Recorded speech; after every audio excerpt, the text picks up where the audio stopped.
எல்லாருக்கும் வணக்கம். உங்களுக்காக சொல்லிட்டு என்னுடைய பெயர் இந்து. எல்லாரும் நல்ல உடல் நலத்துடனும் மனமகிழ்ச்சியுடன் இருக்கணும். வாங்க நம்ம சிந்தனை பெட்டகத்துல இருளின் அமைதி கதையினுடைய 3வது பாகத்தை பார்க்கலாம். எப்ப பார்த்தாலும் இதேதான் உங்களுடைய கருத்தா இருக்குது. இதே பதில் மட்டும்தான் உங்ககிட்ட வந்துட்டு இருக்குது.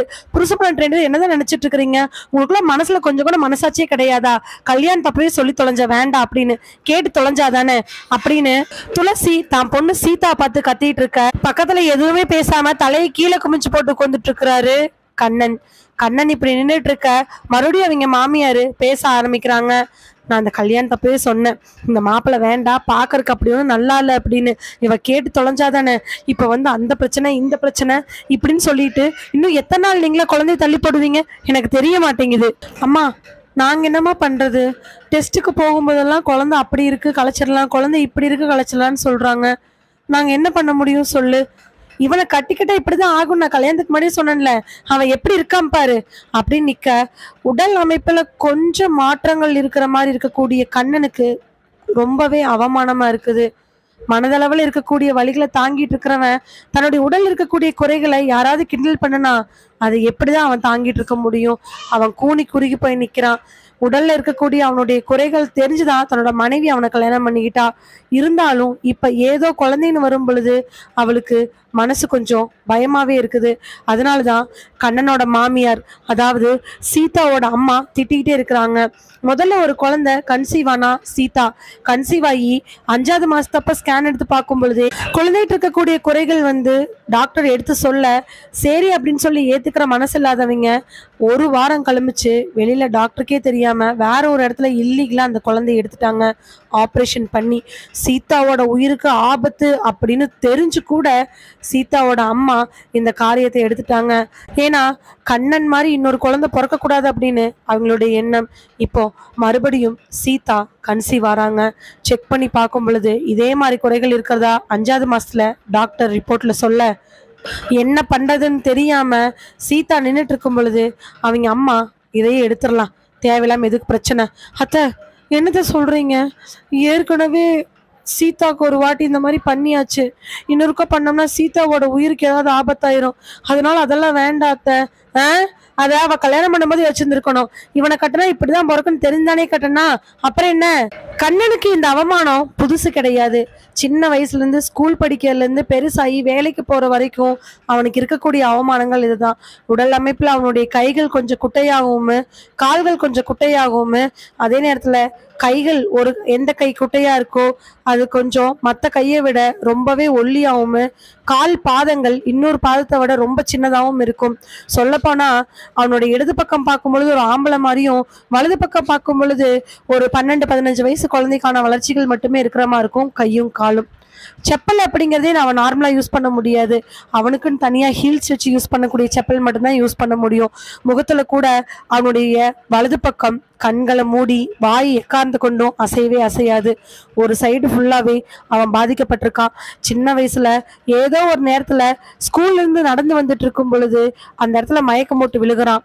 மயக்கம் போட்டு விழுந்தவனை ஹாஸ்பிட்டல கொண்டு அட்மிட் பண்ணி ஒரு வாரம் காய்ச்சல் ஜுரம்னு சொல்லிட்டு அவனை அட்மிட் பண்றாங்க. அதுக்கப்புறமா டாக்டர் சொன்னது, சாரிங்க, உங்க பையனுக்கு ஒரு விசித்திரமான நோய் இருக்கு, இது கோடியில ஒருத்தருக்கு தான் இருக்கும், இது தீக்கிறதுக்கு எந்த மருந்தும் கிடையாது, ஆனா இது உயிரை கொல்றதுன்னு சொல்ல முடியாது, உயிருக்கு எந்த ஆபத்தையும் ஏற்படுத்தாது, ஆனாலும் உடல்ல ஒரு சில மாற்றங்கள் ஏற்படும், நார்மலான மனுஷங்களாட்ட இருக்க முடியாது, நீங்க தைரியமா இருங்க. டாக்டரோட பதில கேட்டு அவங்க பேரண்ட்ஸ் நொறுங்கி போய் இருக்க. என்னமோ ஆரம்ப கட்டத்துல சின்ன பையனா இருக்கும் பொழுது கண்ணனுக்கு அது ஒன்றும் பெருசா தெரியல. ஆனா வளர வளர, டே என்னடா எங்களை மாதிரி நீ இல்ல அப்படிங்கிற கேள்வி அவனை ஆள் மனசுல உள்ள கொண்டு போச்சு. ஆனா அவனுக்கு இருக்கக்கூடிய ஒரே ஒரு கேள்வி என்னன்னா, மனுஷனா இப்படிதான் இருக்கணும்னு வரையறுத்தது யாரு? எப்படி வேணாலும் இருக்கலாம் தானே. மனுஷனா கண்ணு 2 காலு கை ஒரே மாதிரி இருக்கணும்னு வரையறை கொண்டு வந்தவங்க ஏன் எப்படி வேணாலும் வாழலாம் அப்படிங்கிற வரையறையை கொண்டு வராம போயிட்டாங்க? ஆனா அவனுடைய கேள்வியும் சரிதானே. வாழ்க்கையில பிறந்து வளர்ந்து ஏதாவது ஒரு விஷயத்த இந்த உலகத்துக்கு பண்ணிட்டு போறதானே மனித இனம். அதனோட உறவத்துக்கு ஏதாவது வரையறை இருக்கா என்ன? இப்படிப்பட்ட அவமானங்கள்ல எதர்ச்சியா சந்திச்சதுதான் சீதா. பலதரப்பட்ட காரணங்கள்ல சீதாவுக்கு கண்ணனை பிடிச்சு போக கண்ணன் இது நாள் வரைக்கும் பெண்கள் யாரும் நம்ம கூட பேசுனது கிடையாது. அப்படியே பேசினாலும் கல்யாணம் பண்ணிக்கிற அளவுக்கு பேசினது இல்லை. நம்மளுக்கு சீதா வராளே அப்படிங்கிறதுனால சீதாவை திருமணம் பண்ணிக்கிறதுக்கு ஆசைப்பட சீதா கிட்ட சொல்லி பல நாள் அவங்க அம்மா அப்பாட்ட பேசி 2 வருஷத்துக்கு அப்புறமா கல்யாணம் நடக்குது. அட, அவன் அப்படி இருக்கிறான்னா குழந்தை அதே மாதிரி பிறந்துருமா என்ன? அதுவும் அவனுக்கு சின்ன வயசுல ஒரு 8-9 வயசுல தான் எங்க கீழே விழுந்து இப்படி ஆயிருக்குது. அதுக்கு மேலே நல்லா தானே இருந்தான் பிறக்கும் போது, அதே மாதிரி பிள்ளையும் நல்லா தான் இருக்கும் அப்படின்னு துளசிக்கு பல சமாதானங்கள் சொல்லப்பட்டு அதுக்கப்புறமா நடந்ததுதான் சீதா கண்ணனுடைய கல்யாணம். ஆனா இப்போ அந்த கல்யாணத்துல சீதா பயந்த மாதிரி, துளசி கூட பயந்த மாதிரி நடந்ததுதான் இந்த விஷயம். பிறந்த 2 குழந்தை இல்ல பிறக்கதா இருந்த 2 குழந்தை இப்படியாக இந்த 2வது குழந்தை என்ன பண்றதுங்கிற யோசனையில் இருக்கிறாங்க துளசியும் சீதாவும். நைட்டு பெட்ல உட்காந்துட்டு இருக்கக்கூடிய சீதா பக்கத்துல, சீதா வேண்டாம் புள்ள, நீயும் உங்க அம்மா கூட சேர்ந்துக்கிட்டு இப்படி மனசு மாறாத புள்ள, குழந்தை என்ன பண்ணாலும் நமக்கு நம்ம புள்ள தானே, நீ ஏன் தேவையில்லாத முடிவெடுக்கிற? நானும் தேவையில்லாத முடிவெடுத்துட்டேன், நீ சொல்றது சரிதான், எங்க அம்மா அவ்வளோ தூரம் சொல்லி தொலைஞ்சிச்சு இவனை ஏன் நீ கட்டுறன்னு. ஆனா நான் தான் கேட்காம இத்தனையும் பண்ணி தொலைஞ்சேன், உனனால இப்படி ஆகி போய் தொலைஞ்சிச்சு. அப்புறம் உன்னை கட்டினா உன்ன மாதிரி தானே புள்ள பிறக்கும், என்ன மாதிரியா புள்ள பிறந்துட போகுது, உன்னை கட்டின பாரு, நீ எல்லாம் ஒரு ஆளு, அப்படி சொல்லாத புள்ள, என்னை கட்டினா இப்படிதான் பிறக்கணும் உனக்கு தெரியுமில்ல, அப்படி தெரிந்தானே கட்டுனேன். ஏதோ அந்த குழந்தை நம்மளுக்கு குழந்தை பிள்ளை பிறக்கட்டும், நம்ம நல்லபடியா பார்த்துக்குவோம், நம்ம சம்பாரிச்சு அதை காப்பாத்திக்கலாம். என்ன மாதிரி ஒரு இழிச்சுவாச்சி உன் பிள்ளைக்கு கிடைக்காது. பொட்ட பிள்ளையா போச்சு அப்படின்னா யாவும் வருவான் கட்டிக்கிறதுக்கு, சம்பாரிச்சு வச்சிருக்கியா என்ன? எங்க அம்மா சொன்ன மாதிரி நான் கலைக்கு தான் போறேன். அம்மா வேண்டாம் இல்ல, ஏற்கனவே உனக்கு 7 மாசத்துல இங்க வாரியா தெரியாதனமா போய் தொலைஞ்சிச்சு, நீ இனிமேல் எத்தனை வாட்டி பண்ணினாலும் உன்ன மாதிரிதான் குழந்தை பிறக்கும், அதனால கம்முன்னு அவங்க வேலையை பார்த்துக்கிறது நமக்கு நல்லது. ஏ, என்ன உள்ள இப்படியெல்லாம் பேசுற நீ? அப்படிலாம் பேசாத புள்ள, நாம 2 அவங்க வேலையை பார்த்துக்கலான்னா எனக்கு புரியல. எங்க அம்மா அன்னைக்கே சொல்லுச்சு, இந்த ஆளை வாட்டி குழந்தை பிறக்கும் பொழுதே விட்டுட்டு வா, நம்ம வேற ஏதாவது ஆளை பார்த்துக்கலாம் அப்படின்னு. ஆனா நான் தான் தேவையில்லாம உன்னை சுத்திக்கிட்டே இருந்தேன். வேண்டாம் புள்ள, அப்படி பேசாத, என்னை விட்டுட்டு நீ எங்க போயிடுவ, உன்னை விட்டுட்டு நான் எங்க போறது? சே, உன்கிட்ட பேசி எந்த பிரயோஜனம் இல்லை அப்படின்னு சொல்லிட்டு சீதா அந்த பக்கமா திரும்பி படுத்துக்க அவனுக்கு மனசுக்குள்ள பெரிய கஷ்டமா இருக்குது. இத்தனை நாளா தன்னையும் சுத்திட்டு இருந்தவ 2வது குழந்தை இப்படி வந்ததுல இருந்து அவங்க அம்மா பேச்சு கேட்டு என்னென்னமோ பேசிக்கிட்டு இருக்கிறா. ஒருவேளை அவங்க அம்மா பேச்சை கேட்டுக்கிட்டு அவ இது நம்மளை ஏதாவது பண்ணிட்டானா நாம என்ன பண்றது அப்படிங்கிற பதட்டத்துல அவன் அங்க இருக்கிறான். ஆனா அன்னைக்கு சூழ்நிலை சீதாவோட வாழ்க்கையிலுமே கண்ணனோட வாழ்க்கையிலும் ஒரு மிகப்பெரிய மாற்றத்தை கொண்டாருன்னு அவங்க நினைக்கவே இல்லை. சீதாவோட கண்ணனோட வாழ்க்கை மட்டும் கிடையாது, அதுக்கப்புறம் நிறைய பேர்த்தோட வாழ்க்கையில எக்கச்சக்கமான மாற்றங்களை கொண்டாட ஆரம்பிச்சிருச்சு. ஹாஸ்பிட்டல் வாசல் இருக்கக்கூடிய இன்ஸ்பெக்டர் மதிக்கு என்ன சொல்றேனே தெரியல. பிரியாவோட அம்மா அப்பா 2 பேரும் கதறல் அங்க பாக்குறதுக்கு ரொம்பவே வருத்தமா இருக்குது. ஐயோ, 1 வருஷமா என் பிள்ளைய பார்த்து இப்படி ஒரு நிலைமையில தான் நான் பார்க்கணுமா அப்படின்னு சொல்லிட்டு பயங்கரமா கத்திக்கிட்டு இருக்கிறாங்க. பிரியாவோட டெட் பாடியை போஸ்ட்மார்ட்டத்துக்காக அனுப்ப குழந்தை என்ன பண்றதுன்னு தெரியாம ஒரே யோசனையில் இருக்கிறாங்க. அதுக்கப்புறமா பல விஷயங்கள் யோசிச்சு டாக்டர் கிட்ட இன்ஸ்பெக்டர் மதி சொன்னது, குழந்தைய எங்களுக்கு போஸ்ட்மார்ட்டம் பண்ணி ரிப்போர்ட் கிடைச்சா நல்லா இருக்கும்னு நான் நினைக்கிறேன். ஆனா பச்சை குழந்தைய அந்த மாதிரி பண்ணுவாங்களா அப்படின்னு தெரியாது. இந்த கொலைகேஸ்ல ஏதாவது ஒரு மாற்றங்கள், ஏதாவது ஒரு க்ளூ கிடைக்காதா அப்படிங்கறக்காக குழந்தைய கம்ப்ளீட்டா செக் பண்ண சொல்றாங்க. ரிப்போர்ட்காக வெயிட் பண்ணிட்டு இருக்கிறாங்க இன்ஸ்பெக்டர் மதியும் ராகவும் இன்ஸ்பெக்டர் மதியும் ஒருத்தர் மாத்தி பேசிக்க, மேம் அந்த சின்ன குழந்தையும் நாம இந்த மாதிரி டெஸ்ட் பண்றது சரிதானா மேம்? வேற வழி இல்லை ராகவ் மேம், அந்த குழந்தைய என்ன பண்ணிருக்க முடியும், அது பிறந்த குழந்தையும் நாம இல்லை ராகவ், நான் இந்த மாதிரி ஒரு கேஸ் படிச்சிருக்கேன், பிறந்த குழந்தை தான், பட் அந்த குழந்தையோட உடல்ல இருந்து கிடைச்ச ஒரு சில விஷயங்கள்னால ஒரு குற்றவாளி மாட்டினதா நான் யூஸ்வல் இந்த மாதிரி ஒரு கேள்விப்பட்டிருக்கேன், அதனாலதான் நான் அந்த குழந்தைய செக் பண்ண சொன்னேன். மேம் இப்ப பிரியாவோட அம்மா அப்பாவுக்கு வழி இல்லை, என்ன பண்றது, இழப்பு தான். எல்லாரும் வெயிட் பண்ணிட்டு இருக்கும் பொழுது போஸ்ட்மார்ட்டம்லாம் முடிஞ்சு பிரியாவோட டெட் பாடி வெளியில வருது. கொடுக்கலாமா வேண்டாமாங்கிற டிஸ்கஷன்ல இன்னுமே இன்ஸ்பெக்டர் சப் இன்ஸ்பெக்டர் இருக்க, அதை நினைச்சு பிரியாவோட அம்மாவும் அப்பாவும் அழுதுகிட்டு இருக்கிறாங்க. குழந்தையும் தான் கையில கொடுக்கறதுக்கு அவங்க ஏங்கிட்டு இருக்கிறாங்க. வந்ததுல இருந்து இன்னும் அந்த குழந்தைய பார்க்கவே இல்லை. அந்த குழந்தை இறந்த விஷயம் கேட்டு முதல்ல துடிதுடிச்சு போனவங்க அவங்க அம்மா அப்பா தான். ஆனா என்னன்னா அந்த குழந்தை யாருதுன்னே தெரியாது. பிரியாவோட வயசுல இருந்து வந்ததுனால அவங்க அந்த குழந்தை மேல தானாவே ஏதோ ஒரு விதமான அன்பை வச்சுட்டாங்க. ரிப்போர்ட் கொடுக்கறதுக்காக டாக்டர் கூப்பிட இன்ஸ்பெக்டர் மதியும் சப் இன்ஸ்பெக்டர் ராகவும் டாக்டரோட ரூமுக்கு போறாங்க. டாக்டரோட ரூமுக்குள்ள போய் உட்கார்ந்த உடனே அவரோட முகத்துல இருந்த பலதரப்பட்ட விஷயங்களை பார்த்து 2 பேத்துக்கும் ஆச்சரியமா இருந்துச்சு. ஏன்னா அப்படி ஒரு சந்தேகம், அப்படி ஒரு மாதிரியான சுருக்கம் கேட்கவே, டாக்டர் எனிதிங் சீரியஸ், உங்க ஃபேஸே சரியில்லை. Yes ma'am, it's very serious.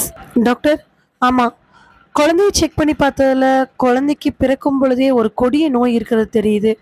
அதாவது இது கோடியில் ஒருத்தருக்கு தான் இருக்கும். கொஞ்ச நாளுக்கு அப்புறமா ஒரு 10-12 வயசுக்கு மேலே அந்த குழந்தை திடீர்னு ஒரு நாள் மயக்கம் போட்டோ வாந்தி எடுத்தோ இல்லை ஏதோ ஒரு சூழ்நிலையினால தான் உடலில் இருக்கக்கூடிய எதிர்ப்பை காட்ட ஆரம்பிக்கும். அதுக்கப்புறமா அந்த குழந்தையினுடைய ஏதாவது ஒரு சைடு கம்ப்ளீட்டாக வளர்ச்சியை நிறுத்திடும்.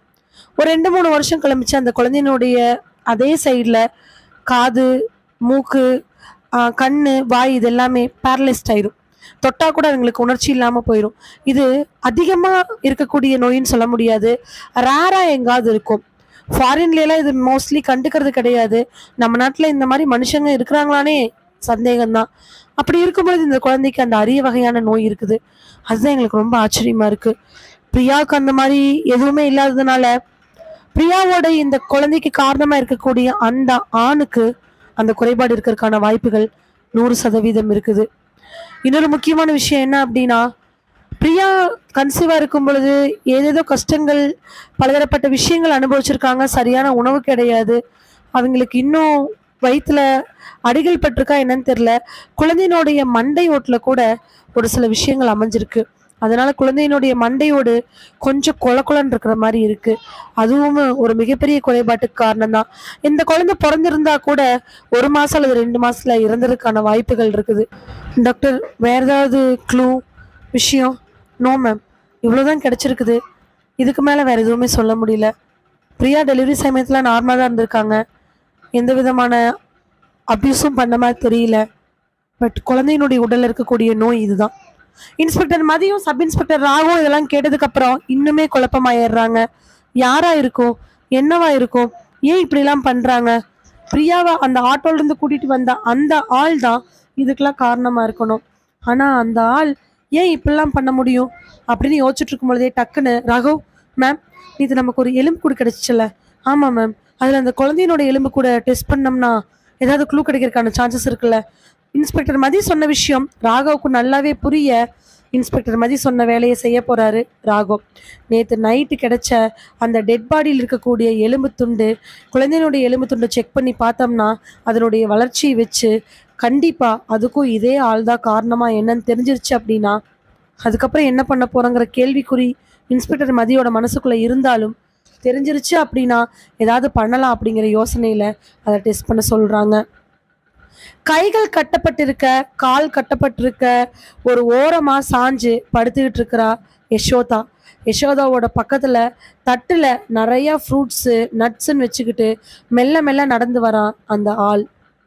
மெல்ல வந்தவ கீழே உட்காந்து யசோதாவோட வயித்தை தொட்டு பார்க்கறான். யாரோ தன் தொடர மாதிரி இருக்கும் பொழுது வெறுக்குன்னு முழிக்கிறவ பயந்து பின்னாடி போறா. ஏய், பயப்படாத, பயந்தா குழந்தைக்காகாது, பயப்படக்கூடாது. என்னை ஏன் இப்படி பண்ணுற? நான் உனக்கு என்ன பாவம் பண்ணுனேன்? வயிற்றுல இப்போ 6 மாதம் குழந்தை. தயவு செஞ்சு உன்னை கெஞ்சி கேட்குறேன், என்னை விட்டுரு, நான் இப்படியே போயிடுறேன்.